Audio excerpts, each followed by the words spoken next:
오늘 하나님께서 우리에게 주시는 말씀은 에스겔서 18장 25절에서 32절 말씀입니다. 하나님의 말씀을 경청하여 주십시오. 그런데 너희는 이르기를 주의 길이 공평하지 아니하다 하는도다. 이스라엘 족속아 들을지어다. 내 길이 어찌 공평하지 아니하냐. 너희 길이 공평하지 아니한 것이 아니냐. 만일 의인이 그 공의를 떠나 죄악을 행하고 그로 말미암아 죽으면 그 행한 죄악으로 말미암아 죽는 것이요. 만일 악인이 그 행한 악을 떠나 정의와 공의를 행하면 그 영혼을 보존하리라. 그가 스스로 헤아리고 그 행한 모든 죄악에서 돌이켜 떠났으니 반드시 살고 죽지 아니하리라. 그런데 이스라엘 족속은 이르기를 주의 길이 공평하지 아니하다 하는도다. 이스라엘 족속아 나의 길이 어찌 공평하지 아니하냐. 너희 길이 공평하지 아니한 것 아니냐. 주 여호와의 말씀이니라.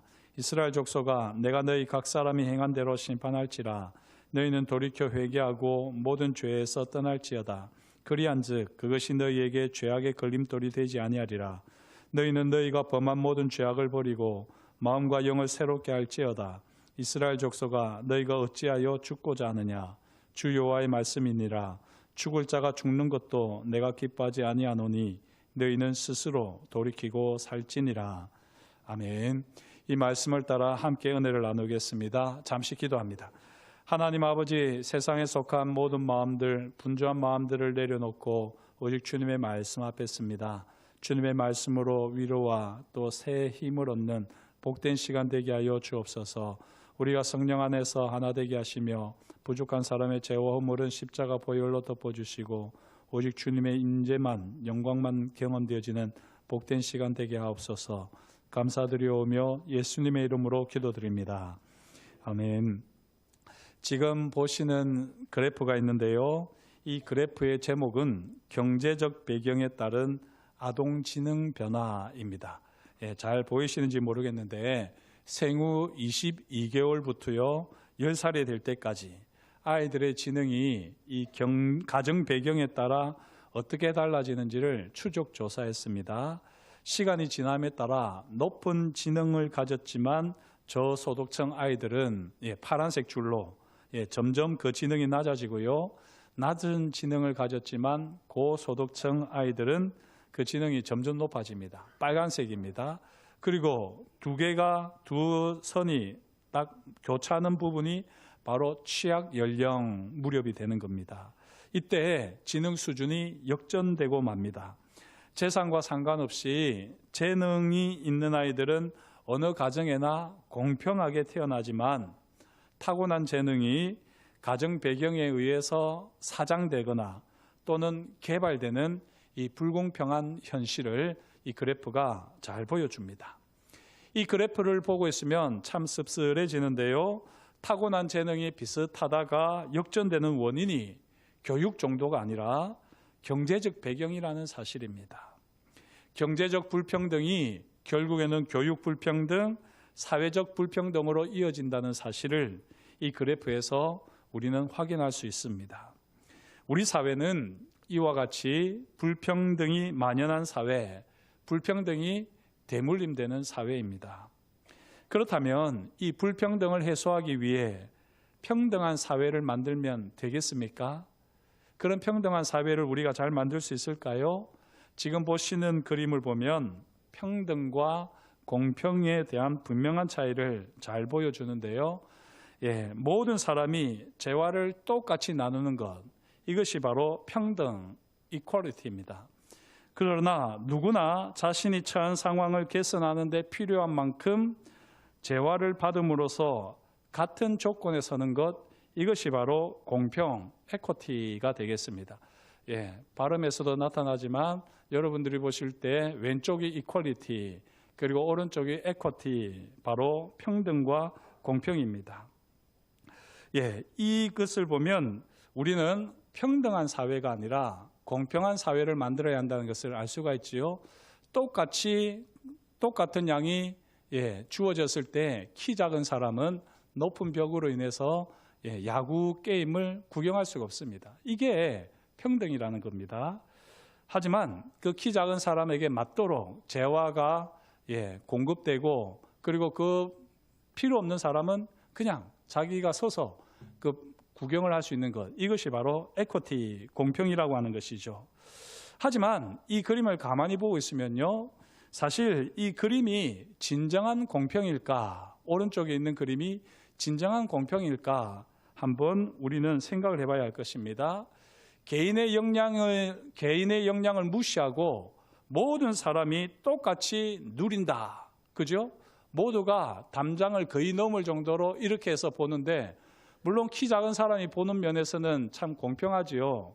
하지만 키 큰 사람은 더 높은 위치에서 볼 수도 있는 것 아닙니까? 그런데 이렇게 개인의 역량 차이가 무시된다, 이건 진정한 공평이라고 할 수 없습니다. 문제는 정말 이 복잡다단한 세상에서 차이를 인정하면서 동시에 같은 조건에서는 이 공평을 이뤄내기는 너무나도 어렵다는 것이죠. 그래서 이 공평한 사회를 주제로 해서 이야기를 하다 보면 결론에 도달하기가 어렵고 공평한 사회를 이룬다는 것이 요원해 보이기만 합니다. 오늘 말씀을 보면 완전한 평등을 이루기에, 완전 평등이기에 불공평해 보이는 세 가지를 하나님께서 약속하십니다. 30절 말씀을 따라서 돌이켜 회개하고 모든 죄에서 떠나기만 하면 무조건 산다는 겁니다. 31절을 보면 범죄한 모든 죄악을 버리고 마음과 영을 새롭게 하면 무조건 산다는 것입니다. 32절 말씀을 따라서 죽을 자가, 악한 죄로 인해서 죽을 자가 스스로 돌이키면 무조건 산다 하는 이 세 가지가 하나님께서 이스라엘 백성들에게 하시는 약속입니다. 이 약속은 누구에게나 완전 평등합니다. 무조건입니다. 무조건. 하지만 이게 공평할까요? 공평할 수도 있지만 공평하지 않을 가능성이 훨씬 크지 않습니까? 만약에 우리가 죄악으로 죽을 처지에 놓여 있다면 이 세 가지 약속은 전혀 불공평하게 여겨지지 않습니다. 오히려 하나님의 은혜로 여기면서 감사하겠지요. 하지만 만약에 우리가 막심한 피해를 입었고 우리에게 그 막심한 이 피해를 입힌 사람, 그 사람은 죽어 마땅한 사람인데 하나님께서 그 사람에게까지 이 세 가지 약속을 하신다? 그러면은 이 세 가지 약속은 당연히 불공평하게 여겨집니다. 그렇지 않습니까? 사실 하나님께서 하시는 일이 때로는 너무 불공평하게 여겨질 때가 많습니다. 그게 바로 세상에서 발견하는 악인의 형통이 아니겠습니까? 하나님을 경외하며 신실하게 살고자 노력하는 사람들은 하는 일마다 잘 안 되고, 하나님을 욕하고 조롱하고 무시하는 사람들, 그 사람들은 세상에서 못된 일은 골라가면서 하는데 하는 일마다 다 잘 됩니다. 그러면 우리는 당장에 하나님은 공평하신 분이신가, 하나님은 정의로우신 분이신가 의심을 하게 되죠. 아마 이런 의심을, 고민을 해보지 않은 사람은 없으실 텐데요. 그런데 이 악인의 형통에 분노하면서 하나님이 공평한 분이신가 의심하는 우리는 과연 악인이 아니라 의인이라고 할 수 있겠습니까? 악인의 형통을 보면서 그럼에도 불구하고 하나님의 선하심을 인정하고 하나님께 모든 것을 맡겨드려야지 의인이 될 텐데, 오히려 악인의 형통을 보면서 우리는 하나님이 공평하신가, 하나님의 정의는 어디 있느냐 의심하고 불평하고 하나님을 원망한다면 어떻게 그 사람이 의인이라고 할 수 있겠습니까? 우리가 의인이 아니라 악인이라고 하는 사실을 깨닫는 순간 불공평하게 여겨지던 모든 것들이 은혜로 여겨지게 됩니다. 사랑하는 성도 여러분, 혹시 지금 세상이 너무 불공평하게 여겨지십니까? 이 불공평의 그늘에서, 굴레에서 벗어나지 못하는 것 같습니까? 그래서 자다가도 밤잠을 설치시고 일어나시고 그렇게 마음 한켠이, 가슴 한켠이 쓰라리고 아프신 분이 계십니까? 불공평하게 여겨지는 모든 것들이 하나님의 은혜로 다가오는 그 놀라운 체험이 있으시기를 주의 이름으로 축복합니다. 물론 쉬운 일은 아니죠. 하지만 불공평하게 여겨지는 그 일 가운데에 하나님께서 공평하게 역사하고 계시다, 그 믿음을 가지시고 우리가 바라보기 시작하면 특별히 우리가 어쩌면 의인이 아니라 죄인이다. 하나님의 불공평한 은혜를 누릴 만한 죄인이다 하는 것을 깨달으면 은혜로 다가올 줄 믿습니다. 이 에스겔은 바벨론 포로로 끌려온 하나님의 백성들에게 하나님의 말씀을 지금 대언하고 있습니다. 바벨론 포로로 끌려온 하나님의 백성들에게는 불만이 있습니다. 죄는 조상들이 지었는데 왜 우리가 이같이 개고생을 해야 되느냐 하는 것이 바벨론 포로로 끌려온 백성들의 불만이었습니다. 많은 선지자들이 왜 이스라엘 백성들이 바벨론 포로로 끌려왔는지 그 원인을 분명하게 밝혀드렸습니다. 지금 바벨론 포로 생활을 하는 이유는 조상들이 하나님의 말씀을 불순종하고 하나님을 경배하지 않고 우상 숭배의 죄에 빠졌기 때문입니다. 이로 말미암아 하나님께서는 성전을 버리시고 예루살렘을 떠나셨지요. 그 결과 수많은 사람들이 바벨론으로 포로로 끌려와서 포로 생활을 하게 되는 겁니다. 분명히 아버지가 지은 죄의 결과로 다음 세대가 지금 포로 생활을 하고 있습니다. 그러니 현재 고난을 당하는 다음 세대가 볼 때 모든 상황이 억울하고요, 불공평하게 여겨질 수밖에 없습니다. 이런 상황에서 여호와 하나님께서는 우리가 객관적으로 보면 불공평하게 보이는 세 가지 약속을 하셨던 것입니다. 지금 모든 상황이 불공평해 보인다고 할지라도 원망하거나 불만을 품지 말라는 것입니다. 불공평한 현재 상황에 불만을 품은 세대에게 파격적인 불공평한 혜택을 주겠다는 것입니다. 지금 하나님께서는 불공평함에 불만을 품은 세대를 어루만지고 계신 겁니다. 그게 바로 이 세 가지 약속입니다. 한번 생각해 보십시오. 돌이켜 회개하고 모든 죄에서 떠나기만 하면 무조건 산다는 겁니다. 범죄한 모든 죄악을 버리고 마음과 영을 새롭게 하면 무조건 산다는 것입니다. 모든 죄악으로 인해서 죽을 자가 스스로 돌이키기만 하면 무조건 산다는 거죠. 지금까지 너희가 조상들의 죄로 인한 고난, 아픔, 시련으로 인해서 지금 불만과 원망이 가득하고 그 불만과 원망으로 인해서 온갖 죄악을 저질렀다고 할지라도 그래, 내가 너희들의 마음을 알겠다. 너희들의 그 상한 마음, 그 억울한 마음을 내가 알겠다. 그래, 내가 이제 지금까지 너희가 행한 모든 것은 보지 않겠다. 그러니까 제발 좀 이 세 가지대로 행할 수 없겠니? 라고 하면서 하나님께서 지금 불만이 가득한 다음 세대를 향하여서 지금 세 가지의 약속의 말씀을 하고 계신 겁니다. 이 세 가지 약속의 공통된 특징이 무엇일까요? 보시면 더 이상 과거는 상관이 없다는 것입니다. 과거에 무슨 일이 있었든 지금 현재가 중요하다는 거죠. 이게 나쁜 일을 했던 사람에게는 참 은혜로 다가오지만 지금까지 착한 일을 꾸역꾸역 했던 사람에게는 엄청난 불공평한 일 아닙니까? 아니, 나는 억울해도 조상들이 행한 일로 인해서 내가 이 어려움을 당해도 나는 하나님 앞에 범죄하지 않으려고 꾸역꾸역 최선을 다했는데 지금 저같이 이렇게 최선을 다한 사람이나 저 나쁜 일을 행한 사람이나 다 같이 모든 과거를 보지 않겠다니요. 이렇게 억울한 일이 어디 있습니까? 이렇게 불공평한 일이 어디 있습니까? 라고 따지고 들 수 있는 상황입니다. 그만큼 지금 하나님께서는 아주 파격적인 불공평한 제안을, 약속을 하시는 겁니다. 왜 하나님께서 이런 불공평한 제안을 하신다고요? 현재 상황이 너무 억울하고 불만스럽겠지만 악인은 되지 말라는 겁니다. 설령 악인이 되었다 치더라도 내가 더 이상 너희를 악인으로 보지 않겠다. 그러니까 이제 제발 지난 과거는 다 훌훌 털어버리고 이제는 새 마음 새 뜻으로 새롭게 시작하자라고 하면서 하나님께서 애끓는 설득을 하고 계신 것입니다. 이제 불공평한 상황 때문에 죄를 짓지 말라 말씀하시는 거죠. 이제 불공평한 상황 때문에 마음을 닫지 말라는 것입니다. 이제 불공평한 상황에 함몰되어서 더 이상 죽을 자가 되지 말라는 것입니다. 비록 할아버지, 아버지의 죄악으로 말미암아 죽을 운명에 처했다 할지라도 악인의 자리에서 악인처럼 행동하는 일을 그치고 하나님 아버지를 의지하며 현재 상황에서 돌이켜 새 마음과 새 영으로 최선을 다하며 살면 안 되겠니?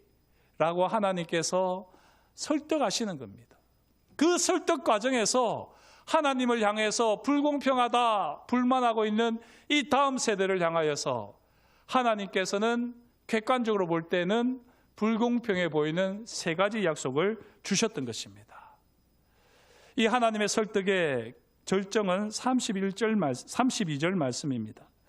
당연히 죽을 자가 죽는 것도, 죄악으로 인해서 당연히 죽을 자가 죽는 것도 내가 기뻐하지 아니하노니 너희는 제발 스스로 돌이키고 살아달라. 이것이 하나님께서 지금 하나님의 불공평함에 대해서 불만을 가지고 악한 심정으로 지금 살고 있는 하나님의 백성들을 향한 하나님의 애끓는 마음, 설득입니다. 사랑하는 성도 여러분, 하나님의 애끓는 이 마음이 느껴지십니까? 제발 죽을 자리에 머무르지 말고 더 이상 악인으로 살지 말고 그 죽을 자리에서 나와서 스스로 살라 호소하고 계십니다. 설득하고 계십니다. 이 하나님의 설득을 저와 여러분들이 잘 경험할 수 있기를 주의 이름으로 축복합니다.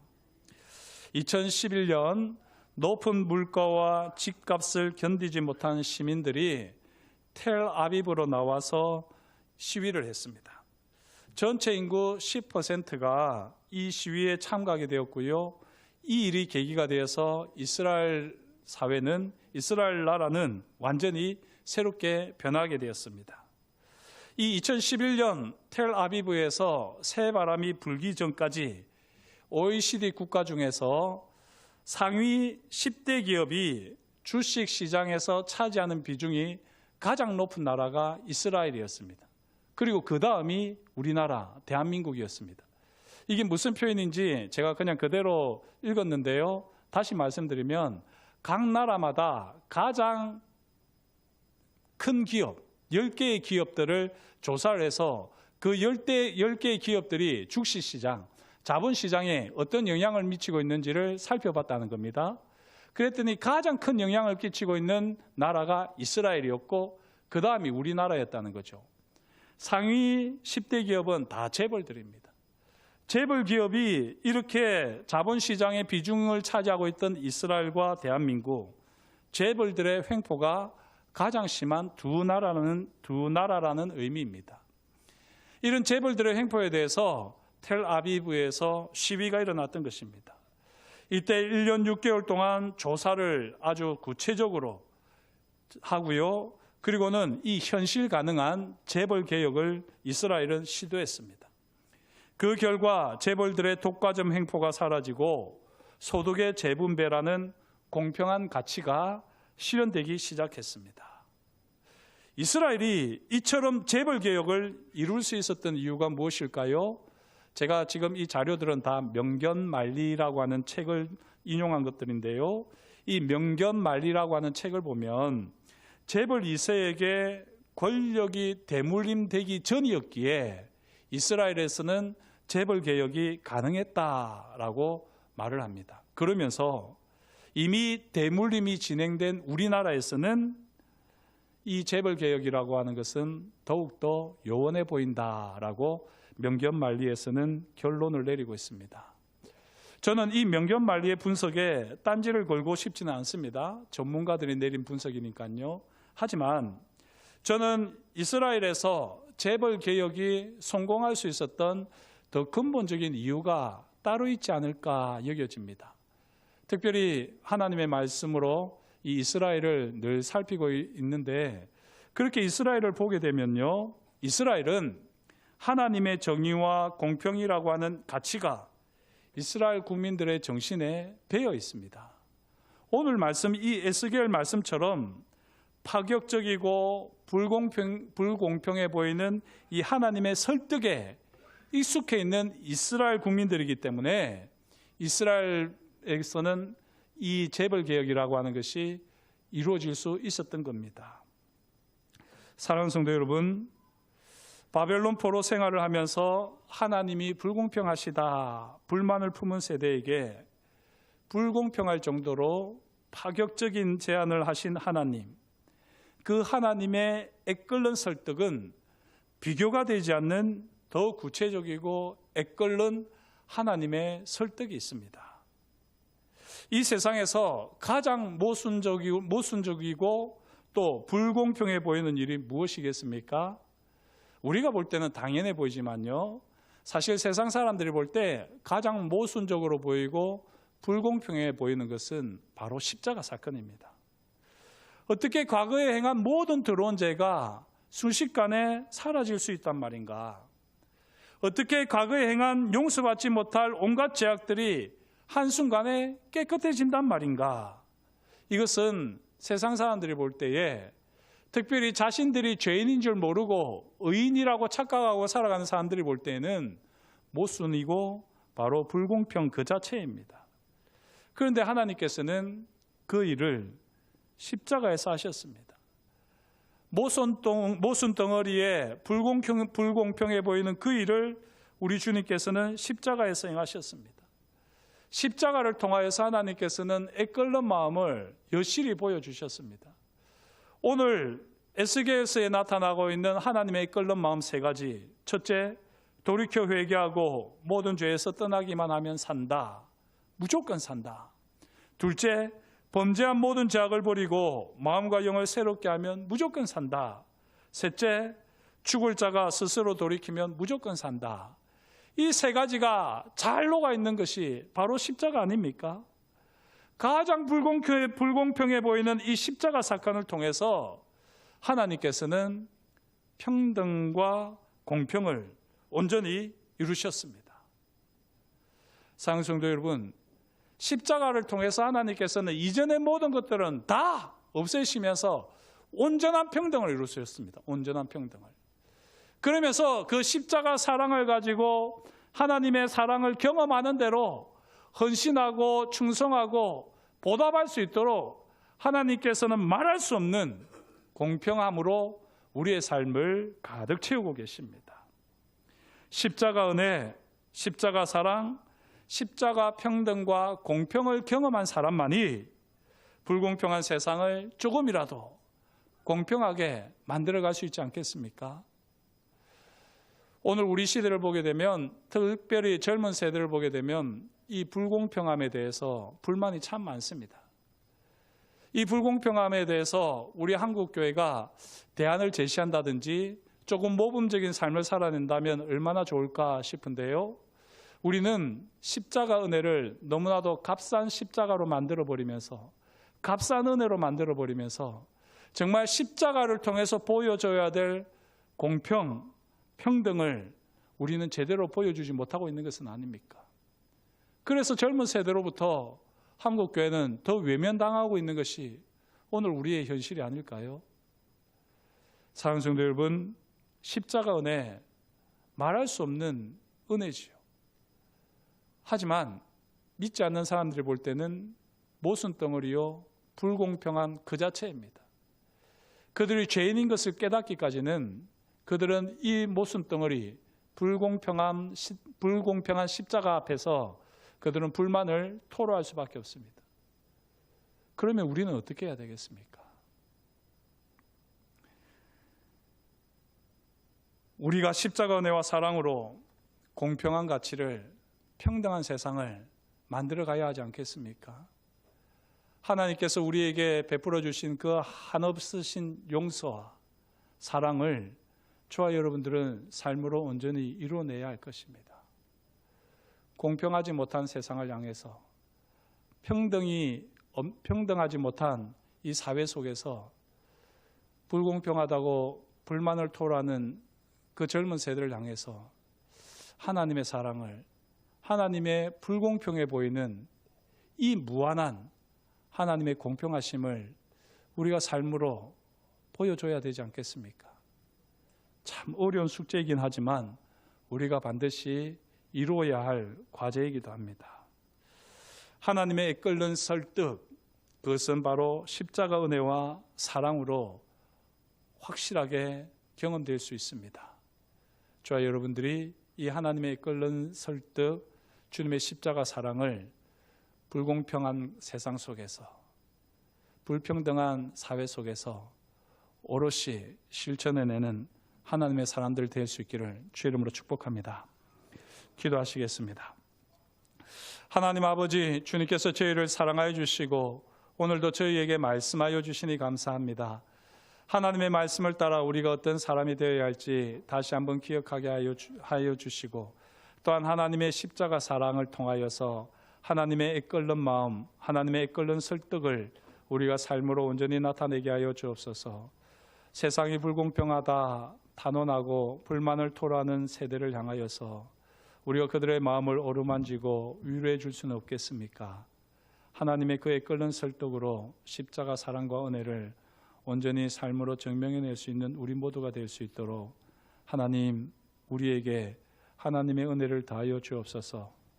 더 힘들고 어려워져 있는 세상을, 우리 젊은 세대를 끌어안을 수 있는 하나님의 사람들이 다 될 수 있도록 우리를 넉넉하게 하여 주옵소서. 그렇게 일하실 것을 인하여 감사를 드려오며 예수님의 이름으로 기도드립니다. 아멘.